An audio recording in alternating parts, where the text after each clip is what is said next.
হয় নহয়? কাৰণ স্মাৰ্ট মিটাৰত যদি বিল বেছি হয় ASCBটো ইনকামটো বাঢ়িব লাগিব আৰু ASCBৰ ইনকামটো আমিতো লুকাব নোৱাৰোঁ, কিন্তু ASCBৰ ইনকামটোতো বঢ়া নাই।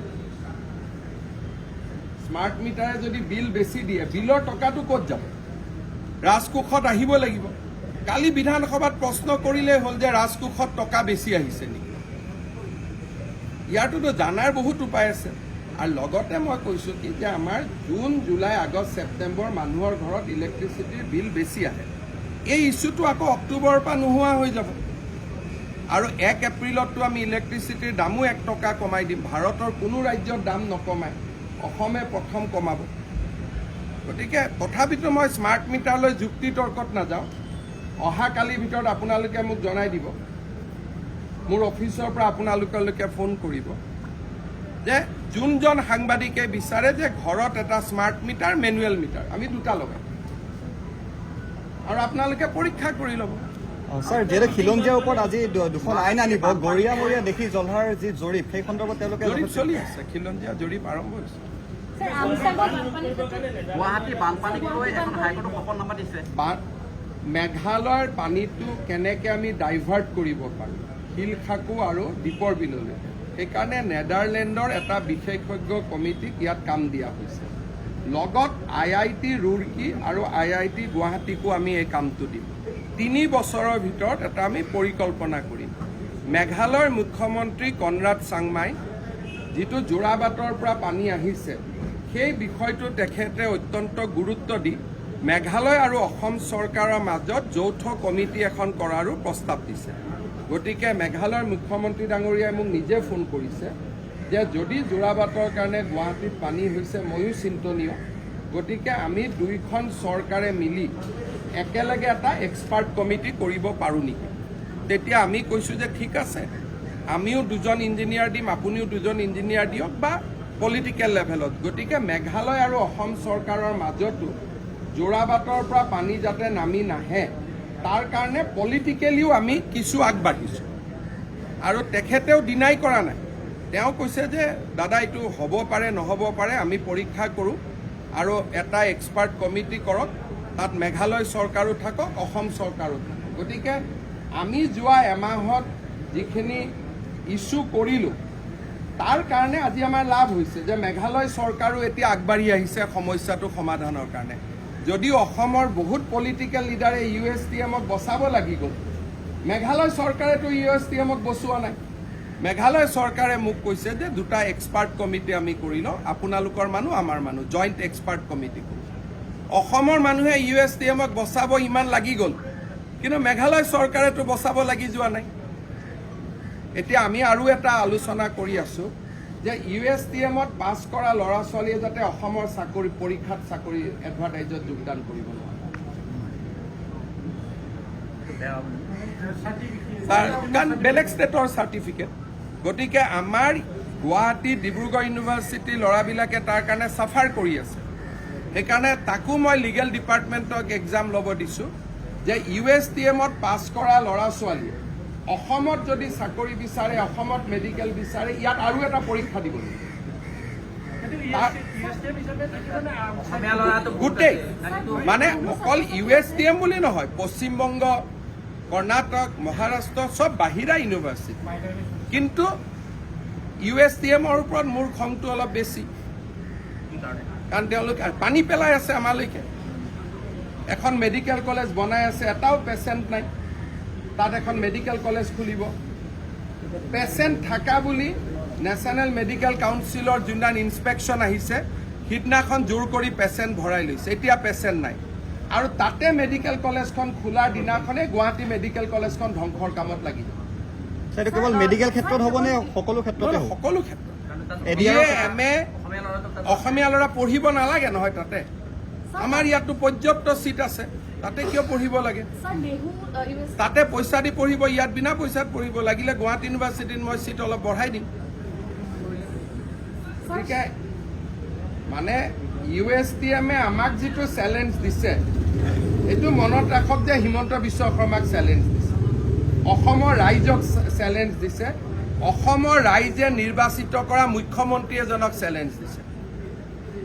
গতিকে ময়ো যি কৰিব লাগে লাহে লাহে শ্ল' পয়জনত ময়ো কৰি থাকিম। স্যাৰ যদি কওঁ যে শিলঙত নেহু আছে এখন চেন্ট্ৰেল ইউনিভাৰ্চিটি চেণ্ট্ৰেল ইউনিভাৰ্চিটি নেহুটো চেণ্ট্ৰেল ইউনিভাৰ্চিটি নহয়। চেণ্ট্ৰেল গভৰ্ণমেণ্টকতো আপুনিও টেক্স দিয়ে, ময়ো টেক্স দিওঁ। ইনকাম টেক্স যিমান দিওঁ সেইটোতো চেণ্ট্ৰেল গভৰ্ণমেণ্টলৈ যায়। গতিকে চেণ্ট্ৰেল গভৰ্ণমেণ্টৰ ইনষ্টিটিউশ্যনৰ ওপৰত চবৰে অধিকাৰ। গুৱাহাটী IIT, তেজপুৰ ইউনিভাৰ্চিটিত মেঘালয় মণিপুৰৰ ষ্টুডেণ্ট আহে, আমিতো বাধা নিদিওঁ, আমিতো ৱেলকাম কৰোঁ। কিন্তু USTMটো এইটো এটা স্কেম হয়। ডিগ্ৰীবোৰো কিবা মানে মোকতো এতিয়া তাতে বহুত মানুহে, মই ভিতৰত সোমাব খোজা নাই, বহুত মানুহে মোক হোৱাটছআপ কৰি আছে, ইটোৰ কোৱালিফিকেশ্যন নাই, সিটোৰ নাই। মই সোমাব খোজা নাই, যিহেতু এইখন আমাৰ ষ্টেটৰ নহয়। কোনে নাই, এতিয়া আমি আমাৰ কেবিনেটত এখন আইন আহি আছে যে এতিয়া অসমৰ nursing college, medical college, dental college খুলিলে ছিকিউৰিটি ক্লিয়াৰেন্স ল'ব লাগিব। ইমান দিন আমাৰ ছিষ্টেমটোত ছিকিউৰিটি ক্লিয়াৰেন্স নাছিলে। মাটি থাকিলে, টকা থাকিলে দি দিব পাৰি। এই আইনবোৰতো কংগ্ৰেছৰ দিনতে বনোৱা আছিল। নিৰাপত্তাজনিত ছিকিউৰিটি ক্লিয়াৰেন্স লোৱাটো আমাৰ নাছিল। কিন্তু চেণ্ট্ৰেল গভৰ্ণমেণ্টে কাৰোবাক লাইচেঞ্চ দিয়াৰ আগতে IB ৰিপৰ্ট লৈহে দিয়ে। অসমত সেই ব্যৱস্থাটো নাছিলে। গতিকে অসমত এতিয়া সেই ক্লজটো আমি আনি আছোঁ। 2-3 মাহ লাগিব। তাৰপিছত নিজে নিজে এনেকুৱা ধৰণৰ ইনষ্টিটিউট বহুত কমি যাব। কেৰেলাৰ পৰা কেইবাখনো এতিয়া ইউনিভাৰ্চিটি আহিছে। বৰাক ভেলীত কেৰেলাৰ পৰা অহা, বৰপেটা আৰু বৰাক ভেলীত কেৰেলাৰ পৰা কেইখনমান ইউনিভাৰ্চিটি ইয়াত খুলিব লাগি আছে। আৰু গোটেই কেইখনৰ বেকগ্ৰাউণ্ডটো আমি চেক কৰিব সন্দেহজনক। কিন্তু অসমৰ আইনত চেক কৰাৰ ইয়াত কোনো প্ৰভিজন নাছিলে। সেইকাৰণে এতিয়া আমি ছিকিউৰিটি ক্লিয়াৰেন্সটো আমি আমাৰ আইনত আমি আনি আছোঁ। কোনে? হাইকোৰ্টে দিছে, হাইকোৰ্টকতো মানিব লাগিব। হাইকোৰ্টৰ লগত মই কেনেকৈ জড়িত কৰিম? হাইকোৰ্টে যি নিৰ্দেশ দিয়ে মানিব লাগিব। হাইকোৰ্টক আমাৰ মনৰ কথাখিনিও ক'ব লাগিব। হাইকোৰ্টটো কেনেকুৱা? দুই পক্ষক শুনে, তেওঁলোকৰ শুনিছে, এতিয়া আমাৰ কথাখিনিও আমি শুনাব লাগিব।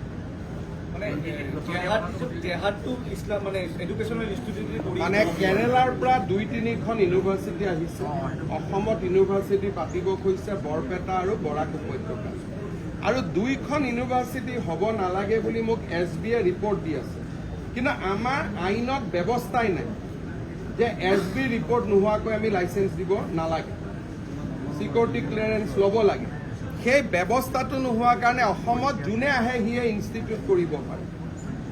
এতিয়া আমি 2-3 মাহৰ ভিতৰত এই আইনখন আনি আছোঁ, যাতে উইদাউট ছিকিউৰিটি ক্লিয়াৰেন্স আমাৰ ইয়াত কোনো ইনষ্টিটিউট নহয়। এই কামবিলাক আগত হ'ব লাগিছিল, হোৱা নাছিল। এতিয়া গ্ৰীণ কোনটো গ্ৰীণ? সেইটোতো মই ৰাইজক আহ্বান জনাইছোঁ।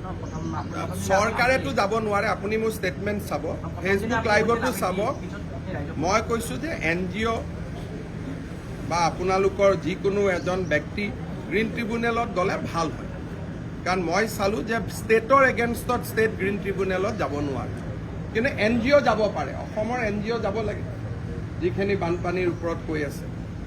স্যাৰ, আপোনাৰ সমষ্টিত বহুকেইখন পাহাৰ কটা বুলি কেইবাটাও বাতৰি ওলাইছে। আপোনাৰ সমষ্টিত মান্দাকাটা অঞ্চলত, উত্তৰ গুৱাহাটী। মই কি কৰিম কওক? পাহাৰ কাটিছেতো পাহাৰ বন্ধ কৰাব লাগিব। আপোনালোকে টিভিৰ ফুটেজ দিয়ক, গৈ বন্ধ কৰাব লাগিব। কুম্ভনগৰ, মান্দাকাটা এই পাহাৰখন। কিন্তু এইবিলাকতো ৰেভিনিউ পাহাৰ হয়। তাৰ পৰাতো চব USTM আৰু মান্দাকাটা আপুনি কিয় মিলাইছে? মান্দাকাটাৰ পৰাতো গুৱাহাটীত পানী নাই ন। USTMটোক বচাবৰ কাৰণে কিয় ইমান লাগি গৈছে? কাৰণটো কি? আপোনালোকক এডভাৰটাইজ দিয়ে নেকি USTM? এই বিষয়টো চৰ্চাটো মই গোটেই চৰ্চাটো চাই আছো যে USTMৰ মালিকক বচাবৰ কাৰণে আপোনালোকে লাগে। সেইকাৰণে মান্দাকাটাৰ প্ৰশ্নও কৰিব আপোনাক শিকাই দিছে।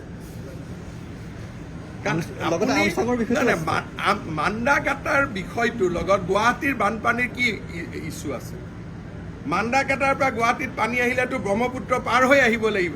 কিন্তু আপোনালোকৰ ব্ৰেইনটো ইমান পয়জন কৰি দিছে। এনেকে জাতি থাকিব নেকি কওক? মই সেউজীকৰণৰ বিষয় উঠোৱা নাই ন, গুৱাহাটীত পানী অহা। তাৰমানে আপোনালোকৰ মাইণ্ডবিলাক কিমান পয়জন কৰি দিছে। আপোনাৰ নামটো কি? আপোনালোক শ্বাহ আলম বা USTMৰ মহিবুল হক আপোনালোকে চব বস্তু যেনেকে মিলাই দিছে আমি থাকিম নে ছাৰ, নাই এইটো প্ৰতিদিনেও কেতিয়াবা কৰিছে নাই নাই আমি কেইবাটাও নিউজ চেনেলো কৰিছে মই শ্বাহ আলমক প্ৰশ্ন সুধিম যে কেতিয়াবালৈকে আমিবোৰ থাকিম নে নাই অসমত আমাক থাকিব দিব নে নাই কেতিয়াবা এই কথাখিনি ক'ব নাই নাই কেতিয়াবালৈকে আমি থাকিব পাৰিম নে নাই সেই বস্তুটো শ্বাহ আলম মহিবুল হকে আমাক বুজাব লাগিব না হয়নে এইটো অকণমান আজি কালি আইন আহিব নহয় নাই আমি একো নাই খালি মই হাঁহি হাঁহি কৈছো যে আমি এখন অসমত থাকিব পাৰিম নাই সেইটো আমাক বুজাই দিব বিষয়টো যিহেতু চৰ্চা হয় সেইকাৰণে সুধিলোঁ চৰ্চিত বিষয় কাৰণে কৈছো আটাইতকৈ চৰ্চিত বিষয় হ'ল ডেম'গ্ৰাফিক চেঞ্জ গতিকে শ্বাহ আলম মহিবুল হকে হিমন্ত বিশ্ব শৰ্মা ৰামেশ্বৰ তেলীক থাকিব দিব নাই এইটো কেতিয়াবা ডিছকাছ কৰি ল'ব আমচুৱে যিমানে প্ৰতিবাদ কৰে এইটো মোৰ কাৰণে চাৰ্টিফিকেট তাৰমানে কৈ যাব যে অসমৰ মুখ্যমন্ত্ৰী এজন আছিল যে সি আমচুৰ লগত কাজিয়া লাগিছিল আমচুৰ লগত যুঁজিছিল চাৰেণ্ডাৰ কৰা নাছিল মোৰ নামটো ইতিহাসত মই তেনেকেই লিখি যাব বিচাৰোঁ যে থাকাৰ দিনাখনলৈকে বীৰৰ দৰে যুঁজি থাকিল তেনেকেই মোৰ নামটো লিখি যাওক আৰু তেনেকে মোৰ নামটো লিখি থাকক কোনো নাই উত্তেজিত কৰিলেও ইয়াত মই আছো একো কৰিব নোৱাৰে মোৰ কাম আছে মুছলিম পাৰ্চনেল ল কালি পাছ কৰোৱা পাছ কৰাই দিম উত্তেজিত কৰি থাকিব উত্তেজিত কৰিলেও কাজিৰ দোকান বন্ধ যিমানে উত্তেজিত নহওক কিয় এটা কামত লাগিছো যেতিয়া তাক চেছ কৰিম তেওঁ বিজেপি নহয় তেওঁ কংগ্ৰেছ হয় শুনিবৰ কাৰণে আছে কিনো কলো আজি অলপ তেওঁ মনটো ভাল পাইছে যে বৰাক ভেলীৰ এজন MP পাইছে 2009ৰ পিছত আৰু কমলাক্ষ শুনি থাকে ট্ৰেইনিং লৈ থাকে হা 2025ত মোটামুটি বহুত চেহেৰা আপোনালোকে বিজেপিত দেখা পাব মই অলপমান এইকেইটা দিন কংগ্ৰেছে কি কৰে মই চাই লৈছো কংগ্ৰেছে যদি 10 আনে মই 100 লৈ আহি আছো টেনশ্যন নাই হ'ব বলে আহিব